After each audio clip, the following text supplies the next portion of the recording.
বাস্তব। এই ছেলেটার কথাগুলো শুনে মানে আমার দম বন্ধ হয়ে আসতেছে। আমার কষ্টের কথা কই না, রেডি হয়েছে কাকা। আমি মানুষের হাতে পাও ধরলেও বাসের মধ্যে উঠে পাও ধরে ভিক্ষা পাই।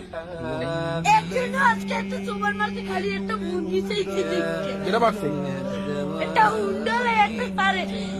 এবার ওনাকে টাকা দিতে অনেক কষ্ট তোমার করে। এখন আছে কে? ওর তো বাপ নাই, আছে ওই একটা মা। মায় ভালোবাসে তোমারে? ভাই বিষ্ণু বলে রয়েছে কাকা, মা যদি ভালো না বাসতে ওই টিভি আমি হালাইয়ে তুই না আর একটা বিয়ে করতে হেলে মায়ের গর্ব ছিল, হেলে একটার বড় করতে না। মায় ভালোবাসে, ঠিক আছে। তুমি মায়ের ভালোবাসো না? আমার মায়ের আমাদের একটা মুরগি খাইতে চাইছে, একটা 10.5 এই চাইলে লক্ষ্মী মুরগি চাই। আমি তো কেটারে কই না কষ্টের কথা। আমার কিছু বলার মতো নাই, কিন্তু আমি অনুরোধ করব, একটি মুরগি নয়, আমি 1000টা মুরগি কিনে দিব। শুধু এই ছেলেটার বাড়ি কোথায়, ঠিকানা কোথায়, আল্লাহর ওয়াস্তে আপনারা আমাকে বের করে দেন।